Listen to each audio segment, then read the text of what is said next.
Shalom semuanya. Baik, kalau Bapak Ibu itu sedang sekali dengan sebuah judul khotbah, saya ingin menyampaikan dengan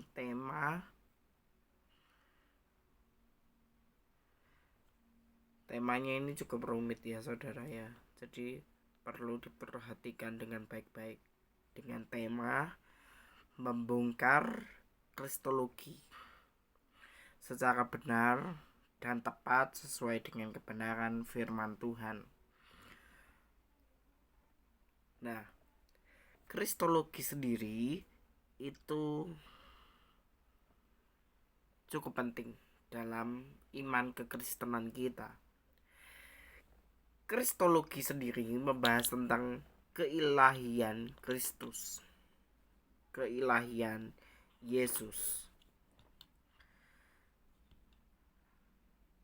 Kristologi sendiri adalah sebuah studi yang Kristologi sendiri adalah sebuah studi tentang Yesus Kristus. Siapakah Dia dan apa yang Dia lakukan. Kristologi sendiri adalah memuncaknya peristiwa tentang Yesus Kristus dan iman percaya kita kepadanya. Untuk memahami kristologi secara benar dan tepat, kita juga merujuk kepada sumber yang paling dapat dipercaya, yaitu Alkitab, firman Tuhan itu sendiri. Poin yang pertama di dalam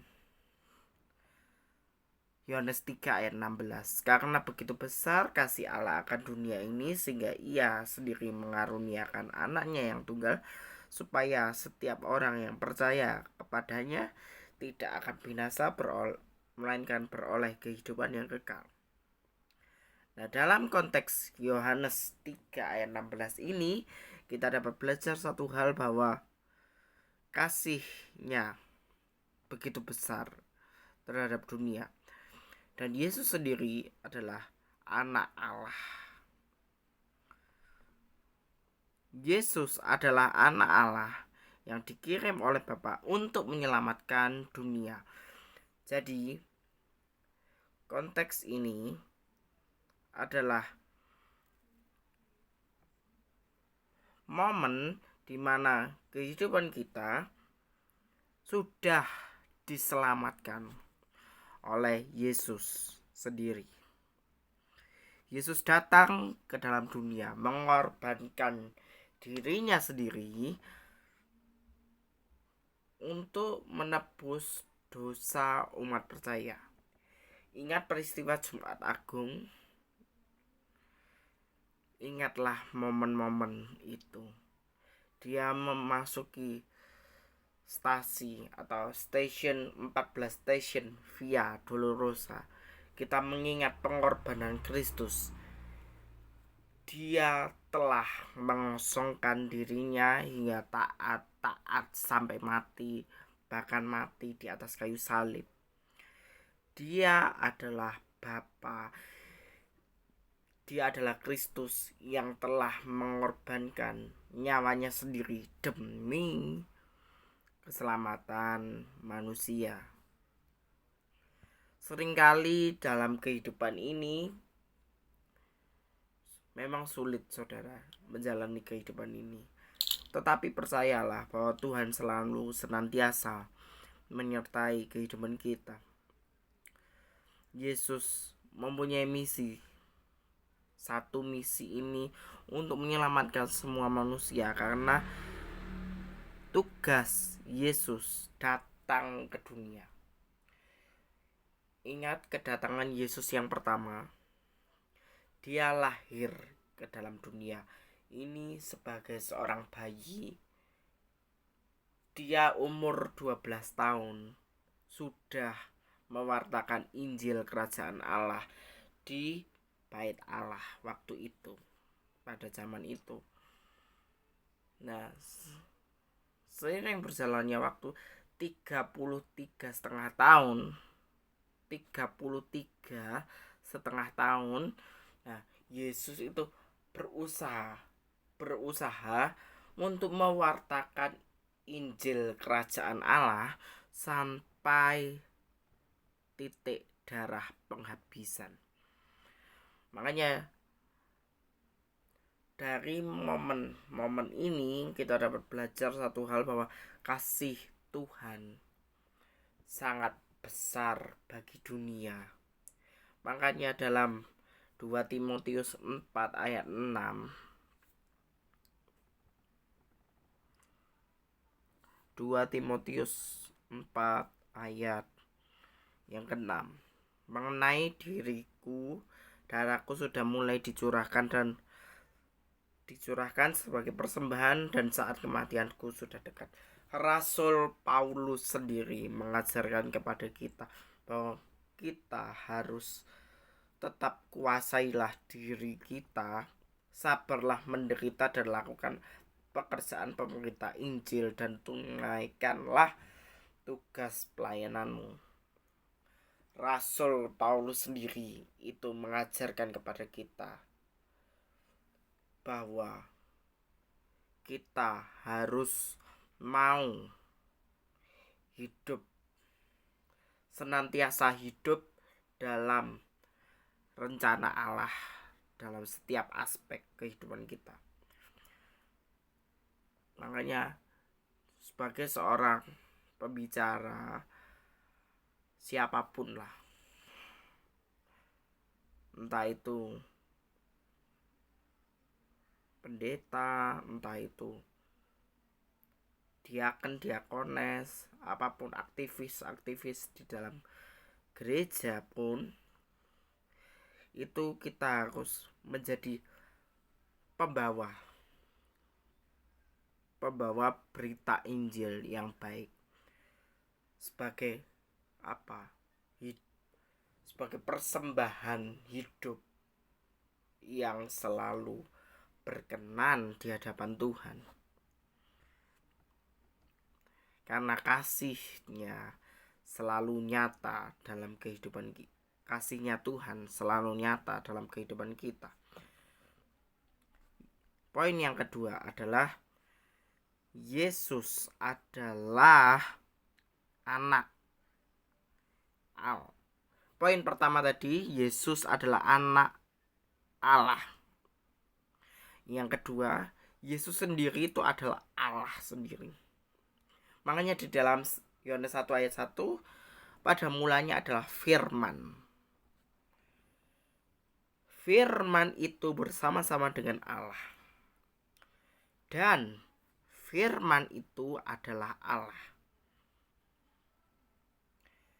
Jadi dalam konteks Yohanes pasal 1 ayat 1, bahwa segala sesuatu, firman ini adalah Allah sendiri yang berbicara kepada umatnya.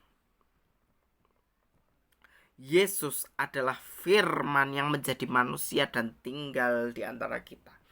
Bisa dibaca sendiri di dalam Yohanes 1 ayat 14. Saya bacakan. Yohanes 1 ayat 14.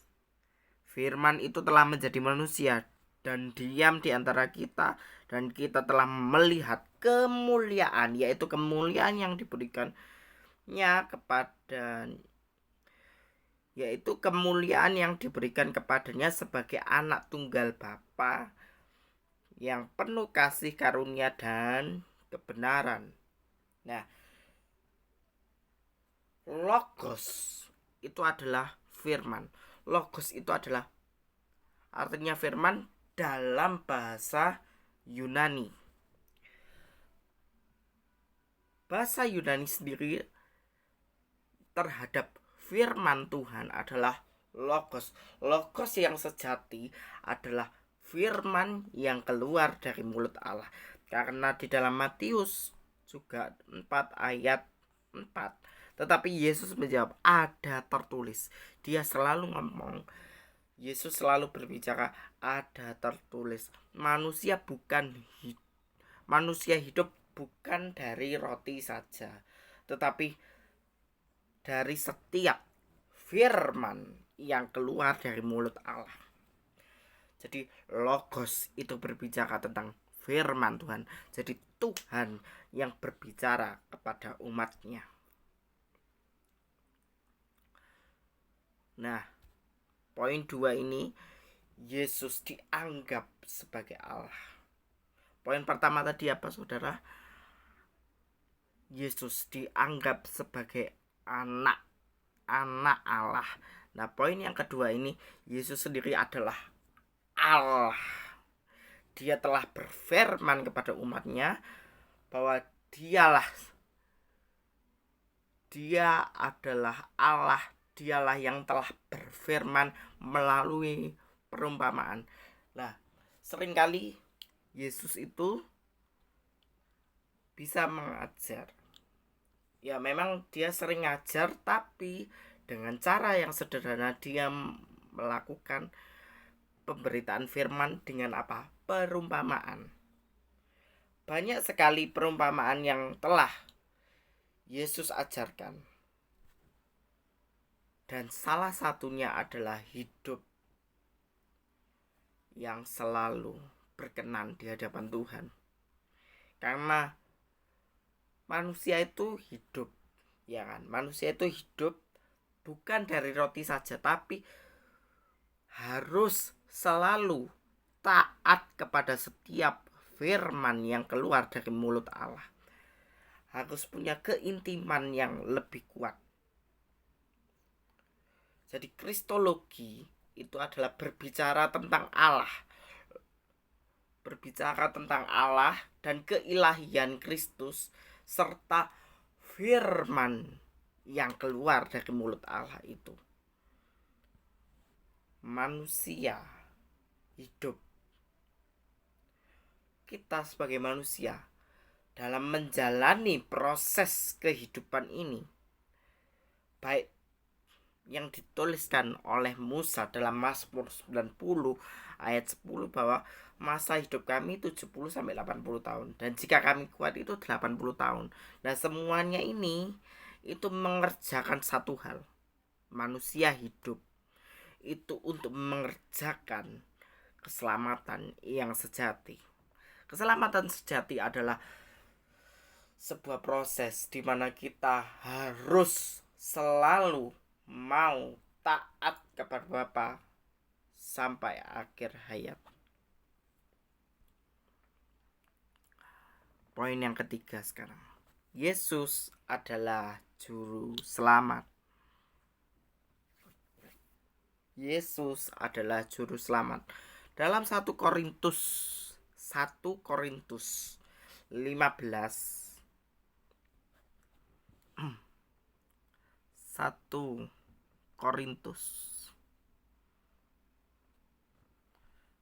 1 Korintus 15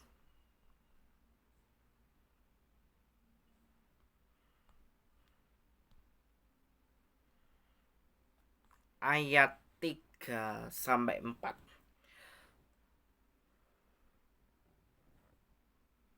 Iya, 1 Korintus 15 ayat 3 sampai 4. Demikianlah bunyi firman Tuhan. Sebab yang sangat penting telah kusampaikan kepadamu, yaitu apa yang telah kuterima sendiri, ialah bahwa Kristus telah mati karena dosa-dosa kita sesuai dengan kitab suci, bahwa ia telah dikuburkan, bahwa ia telah dibangkitkan dan pada hari ketiga sesuai dengan kitab suci. Poin yang ketiga adalah Kristus adalah juru selamat. Ingat momen Paskah, momen di mana Kristus sudah bangkit setelah mengalahkan maut. Yesus sendiri dalam keadaan paling merasa ditinggalkan oleh Bapa, Itu bisa dibaca di dalam Matius 27 ayat 46. Kira-kira 3 jam. Jam 3 berserulah Yesus dengan suara nyaring, Eli, Eli, lama sabachthani. Yang artinya apa, saudara? Allahku, Allahku, mengapa engkau meninggalkan aku? Dari kondisi ini, Yesus pada saat itu sangat merasa ditinggalkan oleh Bapaknya yang di surga. Dalam keadaan seperti itu, Yesus selalu berdoa. Di momen-momen Paskah itu kita dapat belajar satu hal, bahwa Yesus itu adalah satu-satunya juru selamat yang sejati, itu loh saudara. Ingat rangkaian Paskah pada hari Kamis, pada perjamuan malam terakhir. Pada saat itu Yesus tahu bahwa Ia mau diserahkan. Pada momen Jumat Agung, Dia mati di atas kayu salib demi keselamatan umat percaya. Sabtu Suci itu dimana kita menantikan sebuah kebangkitan Kristus. Dan di momen Paskah, Kristus telah bangkit, kuburnya kosong. Jadi rangkaian Paskah itu sangat membuat kehidupan kita memiliki keintiman yang kuat bahwa Yesus sendiri adalah juru selamat yang sejati. Yesus datang ke dunia ini untuk menyelamatkan kita dari dosa dan kematian. Makanya kalau suatu saat kita bertemu dengan Kristus, kita merasa damai, sejahtera. Karena apa? Di dalam kerajaan sorga tidak ada ratap tangis, tidak ada kematian, tidak ada kesakitan, dan lain sebagainya. Jadi kita merasa bahagia ketika kita berjumpa dengan Tuhan.